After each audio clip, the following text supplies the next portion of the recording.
हमारे साथ हमरो पार्टी के अध्यक्ष अजय एडवर्ड जी हैं। हिल्स की जो राजनीति है, दार्जिलिंग हिल्स की जो राजनीति है, उस पर लेकर थोड़ा बात करेंगे।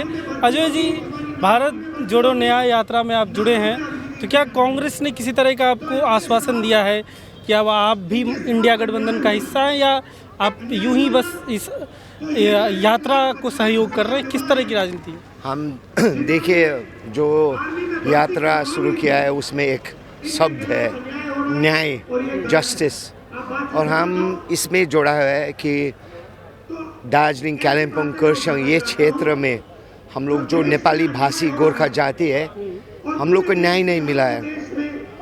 15 साल हम लोग 3 कॉन्सेक्यूटिव हैट्रिक बीजेपी का एमपीज दिया है, लेकिन कुछ नहीं किया। देखिए, इलेक्शन के आगे प्रॉमिसेस देता है, लेकिन इलेक्शन ख़त्म होने से 0 प्रॉमिसेस कीप करता है। इसलिए इस बार हम लोग ऑल्टरनेट सोच के ये जो इंडिया का गठबंधन, और क्या हम आपका साथ बोलेगा कि दार्जिलिंग में इंडिया गठबंधन का जो एकता कायम होने से बीजेपी हार जाएगा दार्जिलिंग से। इसलिए मेरा एक नागरिक से, आम जनता से मेरा अनुरोध है कि ये जो गठबंधन है इंडिया का, ये अपना पार्टी बचाने के लिए, अपना पार्टी का वर्चस्व बढ़ाने के लिए नहीं सोचना, क्योंकि ईगो और प्राइड, जो घमंड है, वो थोड़ा दबाने से ये पार्टी बचाने, ये भारत बचाने के ये काम कर रहा है। सो मेरा अनुरोध है कि ये इंडिया का गठबंधन एक साथ हो। वो होने से गोरखा जाति, नेपाली भाषी लोग, हम लोग वोट इस बार बीजेपी का अगेंस्ट करेगा। क्यों? क्योंकि 15 इयर्स ये कम समय नहीं है ना। 15 इयर्स। आप क्या खुद इलेक्शन लड़ेंगे? नहीं, ये मेरा औकात नहीं है, मेरा सोच विचार ये नहीं है। लेकिन मेरा क्या बोलने चाहता है, जो गोरखा लोग को 15 साल झूठ का राजनीति किया, वो सिर्फ गोरखा जाति लोग का नहीं, ये जुमला हर एक जाति, हर एक क्षेत्र में इलेक्शन का आगे बड़ा बात बोलता है, लेकिन उसका बात नहीं होता है। इसलिए हम लोग एकत्रित होके इस बार बीजेपी को दिखाना पड़ेगा कि ये जुमला, ये झूठा का राजनीति नहीं चलेगा अभी इंडिया में, दार्जिलिंग में नहीं चलेगा। अगर दार्जिलिंग लोकसभा सीट से टीएमसी या बीजेपीएम, जिसका आप विरोध करते हैं, अगर उनका उम्मीदवार होता है इंडिया गठबंधन से, तो आप सहयोग करेंगे? नहीं, ये बोल रहा है ना कि इस बार मेरा पार्टी का फ्यूचर रखने के लिए हम काम नहीं कर रहा है। अच्छा। ये कांग्रेस पार्टी का रैली है। टीएमसी या बीजेपीएम का भी उम्मीदवार होगा तो मेरा बीजेपीएम का तो चाबी किसका पास है? टीएमसी का पास है ना। सो हम एक आम जनता, पार्टी का अध्यक्ष है, लेकिन आम जनता, मेरा निवेदन है कि इस बार टीएमसी का फ्यूचर के मत देखना, कांग्रेस का फ्यूचर नहीं देखना है। ये पार्टी बचाने के ये 24 नहीं है, ये इलेक्शन है कॉन्स्टिट्यूशन और देश को बचाना। कॉन्स्टिट्यूशन गायब होने से उसका पार्टी क्या काम? सो मेरा अनुरोध है आम जनता, दीदी का भी अनुरोध, कांग्रेस का जो नेता बंगाल में जो करता है उसको भी अनुरोध, सीपीएम का जो वरिष्ठ नेता लोग हैं उसको भी अनुरोध, इस बार यूनाइटेड करके आने से चांस है। दार्जिलिंग में तो 100% हम बोलता है यूनाइटेड आने से बीजेपी पार्ट से नहीं जीत पाएगा। और महत्वपूर्ण बात यह है कि दार्जिलिंग ने जब बीजेपी का खाता खुला नहीं था बंगाल में, फर्स्ट एमपी जसवंत सिंह पहाड़ ने दिया।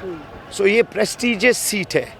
सो लेकिन एकत्रित होने से ये जीत जाएगा। लेकिन मेरा पार्टी का मेरा उम्मीदवार, दूसरा पार्टी का दूसरे उम्मीदवार, बीजेपी फिर घुस जाएगा। जो दार्जिलिंग लोकसभा का स्ट्रक्चर है, हिल्स और प्लेन दोनों मिला के, और दोनों के इश्यूज काफ़ी अलग हो जाते हैं, तो इससे भी आपको लगता है कि दिक्कत आ रही है?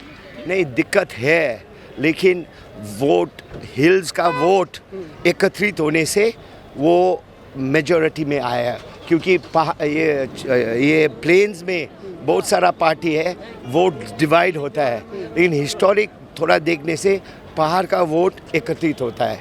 सो एकत्रित करने सकेगा तो जो एकत्रित करेगा वो दल जीत जाएगा। सो ये गठबंधन जो इंडिया का गठबंधन है वो जीत जाएगा, और टीएमसी का जो कांग्रेस, टीएमसी, सीपीएम का जो प्लेन्स में है वो वोट भी आएगा ना। सो इसलिए जीत आसानी से होगा। तो राहुल गांधी ने क्या परमानेंट सॉल्यूशन का आश्वासन दिया है कि गोरखालैंड बना देंगे? I have today given him मेरा घर का खुकुरी जो बहुत साल से मेरा पास था, वो आज राहुल गांधी को दिया। उसका साथ एक पत्र भी दिया कि हम लोग जो संकल्प पत्र का जो वो जो पी चिदम्बरम हेड कर रहा है उसके साथ एक मीटिंग और हम लोग का क्षेत्र का संकल्प पत्र में डाले दिया है। तो उन्होंने कहा है कि सॉल्यूशन निकलेगा कुछ गोरखालैंड। 100% गोरखालैंड, देखिए सेपरेट स्टेट अभी नहीं होने से भी एक constitutional justice for our people, constitutional justice. अभी हम एक इलेक्टेड रिप्रेजेंटेटिव ऑफ जीटीए, लेकिन GTA is nothing, is non constitutional. उसका इलेक्शन कौन समय होता है, 10 साल 5 साल नहीं होता है भी है। एक कॉन्स्टिट्यूशनल जस्टिस, हम लोग बंगाल से निकलना ये सिर्फ नहीं है, लेकिन स्टेप बाय स्टेप कैसे हम लोग ऑटोनॉमी और पाए। बंगाल का जो रहने वाला हम लोग का साथ है, we are friends, Bengali people, Marwari people, we are all friends. लेकिन हम लोग को क्या चाहिए? कॉन्स्टिट्यूशनल जस्टिस चाहिए। वो तो बड़ा बात नहीं है, वो देगा। आगे भी दिया था 6 शेड्यूल, कौन दिया? कांग्रेस ने साइन किया था, नहीं हुआ लेकिन साइन किया था। I don't think Mamata Banerjee also has a problem for autonomy, more autonomy. I don't think center also has a problem for more autonomy. इसमें हम लोग आगे बढ़ेगा, लेकिन पहाड़ में आंदोलन, हिंसा ये सब बंद होना चाहिए। ये बहुत हो गया, अभी से ऊपर आगे ये बात करके एक समझौता करके सिर्फ आगे फ्यूचर होगा। आखिरी सवाल है, एक ये भी बात आ रही है कि बीजेपी शायद इस बार भी उम्मीदवार बदल दे, हर बार उम्मीदवार बदल देती है, इस बार भी शायद बदल दे, तो इससे क्या फिर हिल्स के लोग वापस बीजेपी को वो भी जुमला है, क्योंकि एक आदमी को फिर रिपीट क्यों नहीं करता है? क्योंकि वो उसका प्रोमिस सब फुलफिल नहीं होगा उम्मीदवार का, दूसरा उम्मीदवार का फिर नया चांस, क्लीन स्लेट। लेकिन हम वो सब में हम नहीं जाएगा। हम लोग को ले, आप लोग जो लोकल एक पॉलिटिशियन की बात करते लोकल, हम लोग का ले इस बार सन ऑफ द सॉइल हम लोग का मांग है। वही सन ऑफ द सॉइल की तर्ज पे जो बीजेपी लोकल कैंडिडेट अब बनाने की सोच रही है। ठीक है, बीजेपी अपना सोच विचार करेगा। पहाड़ का आदमी लोग हम लोग का सोच में हिलेगा। इससे क्या फिर बात पलट सकती है अगर बीजेपी सन ऑफ सॉइल को फिर कैंडिडेट अगर बना दे? Unless they do what they have promised, जो संकल्प पत्र में 15 साल लिखा हुआ है वो कर देने से, अरे ये सब करने का, नौटंकी करने का हम लोग का बीजेपी कुछ करना पड़ेगा ना। हम लोग को संकल्प दिया, प्रॉमिस किया, हम लोग ये करेगा, लेकिन आज 15 साल हो गया, 15 साल में कुछ नहीं किया दार्जिलिंग में। सो हम लोग क्या करें? ये रास्ता आने मजबूर हो गया। Thank you very much.